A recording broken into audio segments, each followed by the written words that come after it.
Former Hawaii Congresswoman and former presidential candidate Tulsi Gabbard joins me. Good evening. Aloha, Greta. Aloha. Look, I don't like to be an alarmist, but but the idea that Putin, who is so insane to have invaded Ukraine and do the most unthinkable things, and we know that he's pals with President Bashar of Syria, where they used chemical weapons to kill hundreds in 2012 and 2017. Do you have any concern that he's going to escalate this using chemical weapons or nuclear weapons?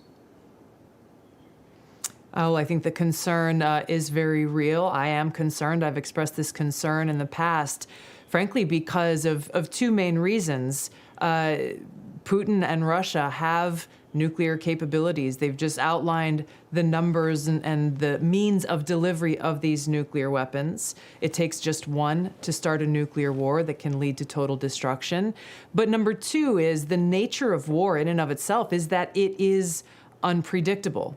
No one knows exactly what will happen next or what action one side will take or the other. And frankly, in this situation, we have kind of the ultra-nationalists within Russia who are not happy with how the war is going and are trying to demand and pressure Putin into escalating, into really turning it up, lighting it up, taking that shock and awe approach. And again, given the nuclear capabilities that they have on hand, this should be concerning to everyone, just as it is concerning that we have other countries and leaders and other politicians who are trying to also escalate, calling for more action, escalate this war that could lead us to a very, very dangerous place. And this is the problem. When one side escalates, the other side wants to escalate. Then the other side responds to escalate further, and so on and so on. You can see how disastrous this would be if this continued and ended up in a nuclear conflict. But also we see the ramifications of this coming through, where if this continues to escalate, things like the New START treaty, the last remaining nuclear arms treaty that exists between the United States and Russia, you can see how that would crumble and go away. All right, so it's all about, unfortunately, about winning in war. Now let me just sort of compare it to what goes on politically in this country, which apparently it has, I think, has deteriorated to about winning and not solving.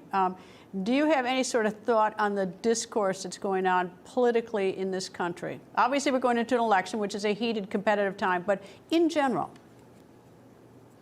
It is heartbreaking to see how divided our country is becoming, especially because of politicians who care more about power and holding on to power without regard for the consequences of the dangerous rhetoric that they're using. They don't care about the well-being of the American people in the country. That's really what it comes down to. And this is what I have found so concerning about the policies and actions coming out of the Biden administration, President Biden's recent speech, in that they are just weeks before this midterm election, demonizing and portraying those who voted against Joe Biden as domestic terrorists and extremists more dangerous to our country than al-Qaeda. To say this on the anniversary of 9/11, where we're commemorating the lives of those who were killed by jihadi terrorists on that day, it is astounding that once again, those in power are willing to go that far to divide the country and push us closer and closer to civil war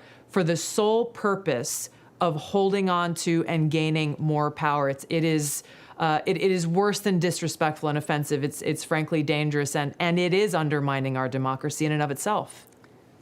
Well, it's a big difference. I'm going to take the last one. It's a big difference between saying someone's idea or policy is a bad idea or a dumb idea or counterproductive, and then insulting people and back and forth. And exactly. We have really deteriorated. We have deteriorated to that point, regrettably. Congresswoman Tulsi Gabbard, thank you for joining me. Thanks, Greta.